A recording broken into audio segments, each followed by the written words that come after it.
Quem matou Marielle? Foi essa pergunta que estampou a camiseta do Gustavo Lima, capitão do time de basquete do Corinthians, na hora de erguer a taça da Liga Ouro, a liga que dá acesso à NBB, principal liga de basquete masculino brasileiro. E foi por conta dessa atitude que eu fui atrás de entrevistar o Gustavo para essa edição que você está ouvindo agora do Telefonemas. No papo a gente fala sobre os bastidores dessa escolha de ter conseguido a liberdade de se posicionar politicamente em campo, em quadra, né? E de quebra falamos sobre basquete brasileiro, sobre a carreira do Gustavinho. Ele tem uma ligação muito bonita com os pais, que eu descobri nesse episódio. Tem toda uma história por trás da ida dele pro Corinthians. Ele jogou no Ceará, no Sul, passou bem pelo Brasil jogando basquete. Tem uma trajetória já longa. Quem acompanha basquete com certeza deve conhecer o Gustavinho de outros campeonatos. Ele já joga a NBB desde o seu princípio, eu acho. Então tem quase uma década aí de história. Já tá pensando até na aposentadoria, em virar técnico.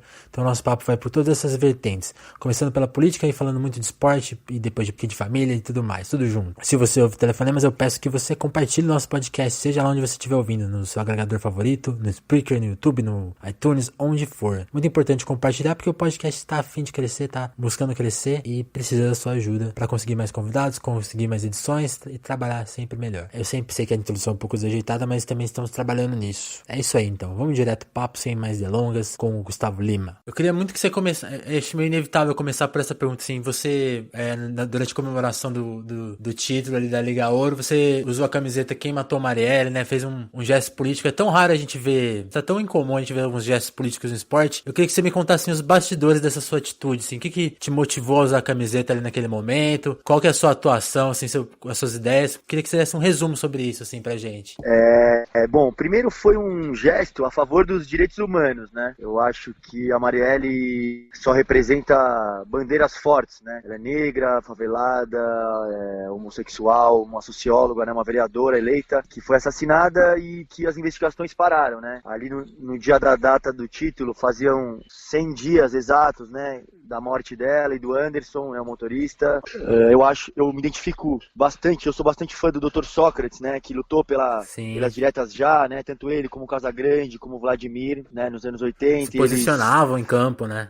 Se posicionavam. Então eu acho que é importante o atleta ter essa voz ativa, né, tentar, quando possível, se posicionar principalmente a favor dos direitos humanos, né. Então essa foi a minha tentativa ali, né, de lutar também, né, pelas minorias, né, e por mais atletas com voz ativa no esporte. Eu tenho um amigo meu que é artista e ele chama Renato Atuati. E ele, há um tempo atrás, ele me procurou e falou um pouco sobre essa ideia da gente entrar ter escrito Quem Matou Marielle, né? Fazer um paralelo a esses anos 80. Eu levei essa ideia para a diretoria pediu para dar uma esperada, para ver como estava o terreno. É isso que eu ia te perguntar, se teve alguma resistência da parte do time. Não teve resistência, mas eles pediram pra esperar um pouco. Isso aí faz bastante tempo que eu entrei com essa ideia, já faz uns 2 meses. E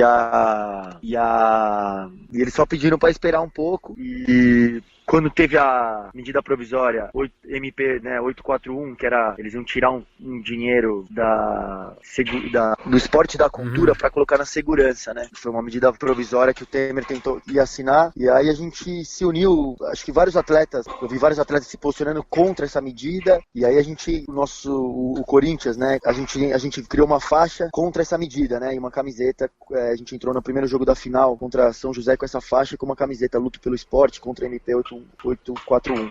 E quem confeccionou essa faixa foi esse meu amigo, esse artista. Entendi. O Renato Atuati. E aí então a gente, acho que ganhou força, né? Teve o Andrés Sanches, né, o presidente do clube, ele deu uma declaração também contra essa medida provisória, porque alegando que se fosse retirado o dinheiro do esporte, talvez olímpicos do clube teriam que acabar, né? Então seria péssimo para o futuro do esporte. Entendi. E é legal a gente falar o basquete do Corinthians, ele tem história, mas ele voltou recentemente, né? A Liga Ouro é um pouco disso, né? Dessa volta, né? A volta do time também coincide com uma volta sua, né? Eu tava vendo um post seu que você comentou que ficou um tempo parado e achou que não ia voltar a jogar. Conta um pouco disso pra gente. Quando acabou o NBB passado, o NBB 9, né? Eu tava tentando me mudar pra São Paulo. Você tava no Sul, né? Eu tava indo no basquete cearense. Ah, é verdade, desculpa. Tava lá em Fortaleza. E aí e minha mãe tava doente, meu. E minha mãe, pô, foi a maior incentivadora da minha carreira. E foi uma mãezona. Uhum. Incrível, presente, e aí eu queria ficar perto dela nesse momento difícil aí, principalmente para poder curtir minha mãe, né? Eu sabia que era uma doença pesada, tava com câncer Entendi. E aí eu queria ficar aqui. Então eu recusei algumas propostas de fora, de São Paulo, para tentar ficar mais perto dela. E aí eu cheguei a negociar com alguns times aqui em São Paulo, mas acabou não dando nada certo. Então aí eu acho que eu fiquei um mês sem time, mas também por opção, né? Porque eu queria ficar perto dela e certo. Não tinha como aceitar uma proposta de fora. E aí acabou que ela faleceu nesse meio tempo. E depois disso eu recebi o convite do Corinthians.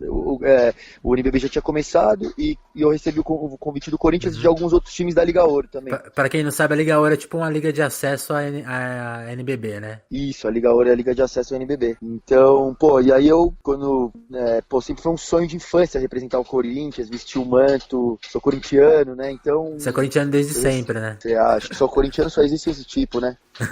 Corintiano nunca troca de time. Então quando eu recebi as ofertas que eu tive, as outras ofertas que eu tive foram financeiramente melhores, mas optei pelo Corinthians para viver esse sonho e aí era uma proposta interessante também pelo fato do Corinthians estar 22 anos sem ter basquete, e aí juntou uma diretoria que era do basquete das antigas, que é o Mauro. O Mauro é o grande responsável pela retomada do basquete, junto com outro diretor que é o Falcão, também, que é um diretor que tem uma ligação forte com o basquete do clube. Então os dois lutaram ali junto com o André Sanches para ter a retomada do basquete. Então eu fiquei muito feliz de poder fazer parte da tentativa de volta do Corinthians à elite, né? Então o técnico era o Bruno Saviani. Eu conhecia ele já, ele era técnico de Brasília, já jogado contra, e conhecia ele da época de jogador dele. Quando ele jogava no Pinheiros, e eu também. Ele é uns anos mais velho que eu, mas a gente tinha uma relação boa aqui no clube, e ele me chamou pra encabeçar esse projeto aí eu fiquei muito feliz, muito grato, e entrei de cabeça aí no Corinthians. E como que foi entrar no Corinthians? Você fez os registros, assim, né? Tipo, eu tava lendo até sobre a sua emoção de entrar no clube, ficar vendo os troféus, as coisas ali. Como que foi quando você foi assinar o contrato e chegar no clube e vivenciar essa experiência? Isso aí foi mágico, né? Foi mágico, foi emocionante. Eu lembro eu fui assinar o contrato, eu e meu irmão, né? O meu irmão, o Ricardo, ele é um irmão mais novo, mas muitas vezes é o irmão mais velho. É um irmão conselheiro, um irmão braço direito aí, que tá sempre do meu lado. Inclusive ele é preparador físico, né? Ele dá uns treinos funcionais, o Rica Vida.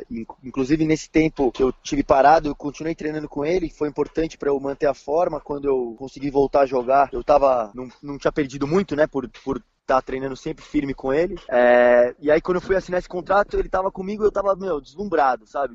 O diretor, o Roberto Toledo, né? Ele era o diretor que eu fui conversar na hora, e eu já conhecia ele. Uhum.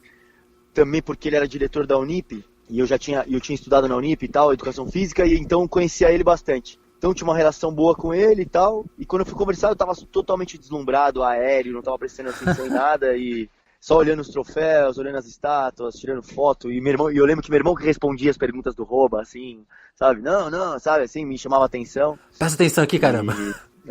Porque foi um negócio emocionante ali pra mim, entrar no clube e lá e entrar pra assinar com a intenção de assinar o contrato, né? E todas essas coisas que aconteceram depois que você entrou no clube, tem até a mudança da camisa, né? Você jogava sempre com a 4, agora passou a jogar com a 10, tem tudo a ver com futebol, né? Uhum. Foi uma escolha sua jogar com a 10? Ou foi uma oportunidade? Então, foi o seguinte, eu tinha um carinho assim pela camisa 4, né? Lá em Mogi, principalmente os que eu passei 4 temporadas, tinha bastante gente, tinha bastante camisa minha na arquibancada lá, número 4, Lima, que era também um sobrenome do meu pai, né? Então que eu usava. Mas chegou no Coringão, todo mundo tem essa mística do Corinthians, né? De pegar a 10, né? Uhum. E aí como o Bruno tinha me oferecido, tinha me indicado, o Bruno, nosso técnico, tinha me indicado como capitão do time, eu pensei, vou pegar a 10 e a faixa, né? que é uma linguagem aí, né, que a gente fala, e ao mesmo tempo, tem o Eduardo Agra, que é ex-jogador e hoje é comentarista da ESPN. Ele fez história lá no Corinthians com a camisa 10. Sim. E eu troco muita ideia com ele é praticamente um mentor pra mim aí no esporte. Eu tenho uma identidade muito grande com ele, também pela parte cultural. É um cara, eu acho, ele é um cara intelectual, que fala sobre livros, sobre filmes, então a gente conversa bastante sobre a tática, né? Sobre basquete e também sobre cultura. Então tem uma identificação muito grande com ele. Então, também para homenageá-lo, né, eu peguei a camisa 10. Ele vestia a 10, então foi mais uma homenagem para ele a 10 do que qualquer outra coisa. Eu queria que você contasse um pouco dessa história do campeonato, assim, pra gente. Eu não acompanho muito basquete, mas eu sei que, por exemplo, teve alguns jogos muito emocionantes. Por exemplo, o jogo do dia... O jogo que veio... Eu peguei aqui o dia. O jogo do dia... Acho que foi o terceiro jogo da final, do dia 18, né? Você é armador. O armador geralmente não é o cara que faz ponto, né? Mas você virou o jogo esse dia, né? Vocês ganharam por um ponto. Eu queria que você contasse a história de alguns jogos, assim. Como o time foi se desenvolvendo no campeonato pra chegar num jogo como esse, super disputado, e você participar tão efetivamente da virada ali, pontuando e tal. Eu acho que o Bruno, o nosso coach, foi muito preciso, né, na montagem da equipe. Ele montou um time brigador, esse fato de ser um time coerente. Acho que essas duas, o time raçudo criou uma identidade com a torcida grande, né? Então a torcida nos apoiou fora de casa, em tudo quanto é canto. Você ia lá, tinha faixa, os torcedores fazendo aquele barulho, aquele canto característico do Corinthians. Então isso aí fez bastante diferença pra gente. E como por ser um time disciplinado taticamente, eu acho que muitas vezes variou os jogadores que se destacaram ao longo da temporada, né? Então tiveram vários jogadores que conseguiram se sobressair, principalmente em pontos, né, em vários jogos. Alguns jogos que eu, como armador, eu procuro sempre colocar os melhores jogadores, né, tentar organizar as jogadas para que esses melhores jogadores que estão bem no jogo conseguirem se sobressair, né? Conseguirem pontuar mais. E quando não tá dando certo, eu procuro chamar a responsabilidade ali. Mas não que eu acho fundamental isso. Eu acho que jogar coletivamente também é saber a sua função dentro da equipe. Tanto que no último jogo você nem pontuou, né? Então. E não necessariamente é fazer pontos, né? É também saber realizar bem sua... No primeiro jogo da temporada, contra a Unifacisa, a gente tava perdendo por 2 pontos. E aí eu acabei acertando a última bola de 3, então foi uma função. E como você falou, no segundo jogo, a gente tava perdendo por 1-0 a série, né? E aí teve essa virada aí, acho que foram 10 pontos meus nos últimos minutos. Nos últimos 2 minutos. Nos últimos 2 minutos, e aí a gente conseguiu virar também. Então foi emocionante, mas eu reforço nisso o poder da equipe, né? Porque até o momento, ninguém nunca desistiu, né? Sim. Então, ali foi com unhas e dentes, e coletivamente até o final. Se eu fiz os pontos, foi também pela confiança que a equipe deu pra mim e de mim com a equipe, né? Minha com a equipe. Eu também, acreditei em todo mundo, tentei achar as bolas ali. No final acabou que o jogo voltou pra mim, né? Então... E acabou dando certo. E como dá pra dizer que você falou da sua época no Mogi, por exemplo, e agora como capitão e tudo mais, e como você desenvolveu essa liderança dentro de campo? Assim, você joga desde os 11 anos, né? Você sempre desenvolveu essa parte de liderança ou foi uma coisa que foi... Como que você desenvolveu isso? Olha, eu acho que Por exemplo, esse pensamento coletivo que você comentou, você sempre teve isso ou você foi aprendendo aos poucos? Eu acho que, a minha criação foi sempre baseada nisso, né? Minha mãe sempre bateu nessa tecla de altruísmo, de reconhecer as boas qualidades das outras pessoas que estão próximas, né? Então, eu sempre tentei enxergar o lado bom das coisas, sabe? Eu falo pra todo mundo, nosso uniforme de trabalho é uma bermuda e um tênis, né? E uma regata. Então, fazendo o que gosta, não tem como estar infeliz, né, no dia a dia. Então, eu chego lá felizão e procuro dar o meu melhor todo dia, entendeu? Então, eu acho que isso aí acaba contagiando demais e eu acabo tentando puxar e fazer com que as pessoas também que estejam ao meu redor entendam o quão felizardas elas são por praticar um esporte, né? Então, eu acho que... E aí ser reconhecido como líder, eu acho que é mais da equipe, né? Eu acho que o grupo que acaba reconhecendo quem... O grupo que escolhe, né? É muito independente, né? Isso. Eu acho que acaba que o grupo que acaba abraçando, né, uma pessoa como líder, ou como... Eu não tenho essa pretensão de ser capitão ou de ser o líder. Eu acho que isso aí acaba... É um reconhecimento do grupo mesmo, e as decisões e as pautas têm que ser discutidas por toda a equipe, né? Todo mundo tem que ter direito a voz, e acho que isso aí é o mais legal de participar de um grupo. Certo. E eu comentei do seu início. Você começou mesmo aos 11 jogando. Você sempre jogou basquete? Como que a bola de basquete caiu na sua mão? Porque eu sei que você gosta muito de futebol, né? Como que você decidiu, não, vou me dedicar ao basquete? Tipo, você falou que sua mãe era psicóloga, né? Seu pai tinha alguma ligação com o esporte ou não? Foi alguém da sua família? Ou foi você mesmo que decidiu sozinho? Não, meu pai é médico, mas ele sempre me apoiou também no basquete, nos esportes. Ele sempre me deu Quando eu tinha 17 anos, ele me deu um livro que chamava Talentos Brasileiros, que era diversas personalidades do esporte e dos esportes de outras áreas que tinham optado para seguir um caminho. Então tinha o Guga, o Kirten, né? Tinha... quem mais que tinha no livro? Bom, agora eu não lembro muito, mas aos 17 anos ele me deu esse livro, então foi por acreditar em mim, falar, se você escolher isso aí pra sua vida, siga em frente. E, né, esporte chamava Med Sport. Tinha um técnico que chamava o Beco, que era Beco, ele era o professor da escolinha, e ele era técnico do Pinheiros. E quando acabou essa escolinha, aos 11 anos, ele me chamou pra treinar federado, né, e pra jogar como federado com toda a sua garra, né, com toda a vontade, no Pinheiros. E eu tinha os convites para jogar futebol, jogar tênis também, em outros clubes, e aí eu acabei escolhendo mais por esse professor que era o Beco, que era um paizão para mim, sempre foi um paizão no esporte, e aí ele foi técnico por mais vários anos na categoria de base meu, e eu tenho uma relação maravilhosa, a gente virou amigo, né, hoje em dia ele é o assistente técnico da Unifacisa, que estava na Liga Ouro da Paraíba, e então foi ele mesmo que abriu as portas para mim lá no Pinheiros, e aí acabou que, eu sou grato eternamente a ele por, né, ter me colocado no esporte, e o esporte abre muitas portas, aí tanto de países que você visita, e principalmente as amizades que você faz, que acho que é o mais legal do esporte. Entendi. E aí depois que você entrou no Pinheiros, você entrou em que ano no profissional? Aí no profissional eu comecei com 16 anos, né, o Marcel me colocou para jogar cedo. Na época eu era um dos mais novos do Brasil jogando no profissional. Aí eu fiquei no Pinheiros até meu primeiro ano de adulto. No primeiro ano de adulto ele me colocou... O primeiro ano de adulto eu fui para Joinville. Joguei com o Alberto Bial lá, que também foi um cara que me ajudou bastante. Ele me deixou como titular. Eu com 18... Fiquei um ano só em anos no Pinheiros, no adulto. E teve um técnico que foi importante para mim, que era o Pizza, na época. Que era o Luiz Carlos Giannini, que era o conhecido como Pizza, que me deu muita moral, e também foi um ano que eu comecei a pontuar bastante, comecei a despontar no profissional, graças a ele. E depois eu operei o joelho em 2008, e aí eu comecei a perder um pouco de espaço aqui no Pinheiros, e foi quando eu optei para ir para Mogi. Em Mogi eu fui para lá com 2000, eu operei de 2008 para 2009, aí fiquei 2009, 2010 sem jogar muito no Pinheiros, aí em 2011 eu fui pro Mogi.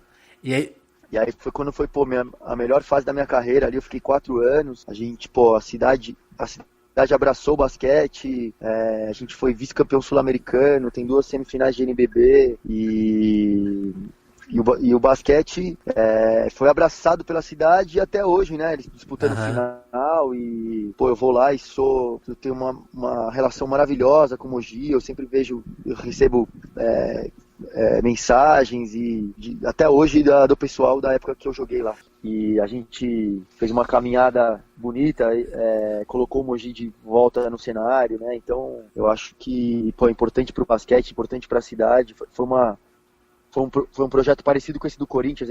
Eu fui para lá junto com o Guilherme Filipim e o Thomas, que jogavam comigo no Pinheiros. A gente acreditou num projeto parecido com esse da Liga Ouro, na época chamava Copa Brasil. E a gente foi campeão da Copa Brasil contra o Palmeiras na final. Acho que todo mundo foi valorizado nessa época, e a gente tinha uma química interessante no grupo. Então acho que acabou dando certo por causa disso. E você chegou a ganhar alguma NBB? Eu não consegui pesquisar isso. Você venceu algum título? Não, NBB não. NBB é um campeonato muito disputado, você acha? O que faltou pra vocês ganharem, assim? A gente...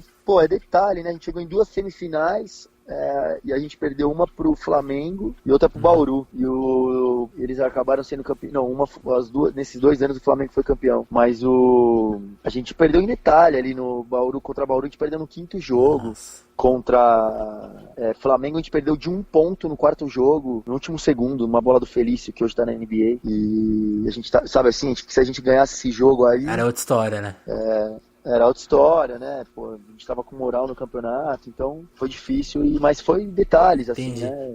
É difícil vencer um NBB, um campeonato longo, né? Precisa ter bastante plantel, precisa rodar bastante equipe, não dá pra jogar com poucos jogadores. Então, acho que os times que têm mais orçamento acabam sobressaindo, né? E como que você vê agora? Porque a próxima temporada da NBB vocês vão jogar, então, como Corinthians. Isso, a gente vai entrar no NBB agora, tá dando uma reforçada na equipe, estão conversando com outros jogadores e a expectativa é montar um time competitivo. Entendi. É difícil falar, né? Mas vocês acham que dá pra buscar título ou como é parte de um recomeço, é uma coisa mais de construir uma equipe que vai ficar sólida? É difícil. Eu acho que é importante já pro cenário, né, nacional, ter o Corinthians de volta, pela visibilidade, né? Pelo peso da camisa. A torcida que traz, né? Torcida que tem tudo quanto é canto, né?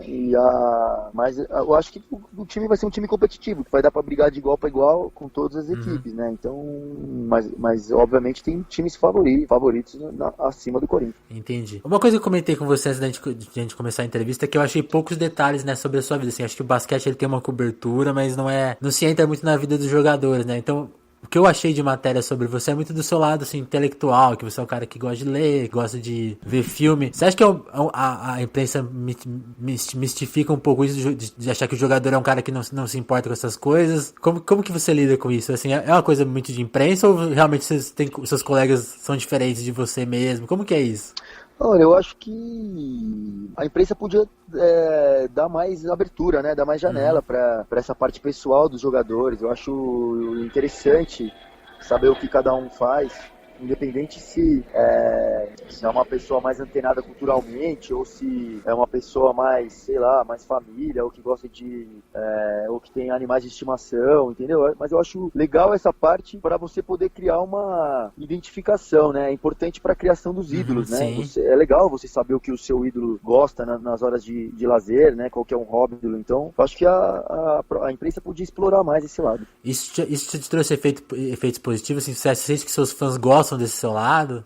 Não sei, eu acho que é legal poder passar pra molecada, talvez se interessar por livros e por filmes, né? Eu acho que é uma maneira de você se expandir, né? Você ler um pouco mais, você assistir mais filmes, né? Acho que você fica um pouco mais com mais repertório, você consegue conhecer diferentes tipos de vida, né? Através dos livros e através do cinema. Então acho que é legal pra criançada aí se atentar a isso e procurar um pouco mais. E você acha que, assim, dentro do basquete, como que é a questão social? Porque a gente sabe muito do futebol, né? Como tem diferenças sociais muito grandes, né? Porque tem os jogadores que jogam em times pequenos que ganham pouco e não conseguem mudar muito a sua situação. E tem os jogadores que depois que às vezes são mais pobres, logo começam a ganhar milhões. Como que é a questão social no basquete? Os jogadores vêm de diversas origens ou tem uma coisa mais estagnada como no futebol? Como que é? Também tem esses... varia bastante, né? Mas eu acho que o legal é que tem vários jogadores que se atentam a essa parte social e conseguiram carreiras sólidas aí no NBB ou fora do país e retribuem de forma social, né? Tem alguns projetos espalhados aí pelo país, ou contribuem com algum tipo de escolinha e tal, porque eu acho que o mais importante é a formação, né? Não é se o atleta, não é se a criança vai virar um atleta de ponta, né? Um atleta profissional, mas que consiga pegar gosto pelo esporte, que tenha uma oportunidade, né, de cuidar do corpo, de cuidar da saúde, né, de seguir por esse lado que o esporte tem também. Na hora que a ligação tava cortando, mas acho que a gente não conseguiu falar muito sobre isso, que era a sua ligação com seus pais e a sua formação. Voltando assim até a primeira pergunta que eu te falei sobre você se posicionar ali com a camiseta, queria que você contasse um pouco da sua formação política, assim, o que você leu, quem te inspirou. Você falou até da questão do Sócrates, tipo, já era uma coisa que te influenciava vendo futebol ou foi uma coisa mais do universitário mesmo? Cara, na verdade não, na verdade é mais minha mãe mesmo, que ela por ser psicóloga, a gente conversava muito em casa e tal, então a gente conversava muito em casa, né, eu e minha mãe e meu irmão também, e hoje minha namorada, minha noiva, que é a Ana Carolina Pires. Então acho que minha mãe falava muito um negócio que é um clichê, mas que é muito verdadeiro, que você as conversas que você Legal. tem, né? Então, eu acho que o mais importante, além de uma formação política, é você estar atento, né, ao que está acontecendo no cenário político, né? Você discutir sobre sobre as ideias, sobre os posicionamentos, sobre as leis e poder, né, tirar suas próprias conclusões, né? Então acho que foi muito por isso, através de jornais e essas próprias conversas com meus familiares e amigos próximos que eu tive que eu tiro minhas ideias. Eu não sei se eu acabei perguntando isso antes, mas reforçando, você acha que faz falta isso? Você acha que existe um limite que é difícil mesmo transpor, os atletas até teriam disposição, mas acho que serem prejudicados. Você acha que é por causa disso ou o que você pensa sobre? Eu não sei exatamente. Eu acho que vai de cada um, né? Eu acho que não é fundamental o atleta se expressar, mas eu acho que é interessante, né? Eu acho que, quando possível, é legal, né? É agregador pro esporte, né? Você ter mais opiniões firmes, né? E conversas sobre assuntos variados que não só o esporte, e a política é um deles. Você gostaria, por exemplo, de ver alguma coisa nesse sentido, por exemplo, na seleção? Porque eu gostaria que eles... Tudo bem, é difícil que se posicionar nesse level em questão política de lado, assim, mas questões básicas como a morte da Marielle ou o que está acontecendo no Rio de Janeiro, da polícia entrar e matar uma criança inocente. Você acha que você gostaria de ver isso em campo, por exemplo? Como eu te falei, sabe, eu não acho que é fundamental. Sim, se eu gostaria sim de ver, mas eu não acho que é fundamental, acho que vai de cada um, entendeu? Vai da formação que cada um tem, como as pessoas enxergam as coisas. Eu também acho que tem uns absurdos acontecendo e é difícil ficar calado, né? Mas isso aí vai, como eu te falei, vai de cada um. É a minha personalidade que quer se manifestar. Agora, se o outro não dá pra, né? É uma opinião, né? É questão de opinião mesmo. Eu queria que você comentasse um pouco da situação do basquete nacional, porque, como eu te falei, né, eu sou completamente leigo, fui ler sobre a Liga Ouro agora para te entrevistar, por exemplo, saber um pouquinho mais sobre a NBB. E eu acho assim que talvez a minha impressão como leigo é que a gente sente muita falta da seleção em destaque. Você acha que tá se caminhando para uma recuperação nesse sentido ou não? Como que tá essa situação? Eu acho que sim. Eu acho que a CBB, né, que é a Confederação Brasileira de Basquete, ela sofreu um período com dívidas milionárias aí na FIBA, né, que é a Federação Internacional de Basquete. Eles foram até bloqueados de participar de campeonatos internacionais. E recentemente teve uma eleição e o Gui Peixoto venceu e ele conseguiu renegociar essa dívida. Ele botou uma nova diretoria e parece que as coisas estão andando nos trilhos agora, estão se acertando. A decisão já foi revogada da proibição, então acho que o Brasil tende a voltar mais firme, né, e com mais prestígio no cenário internacional. Nesse meio tempo proibida, né, o Brasil estava proibido por essa questão da dívida, né? Questão da CBB, né?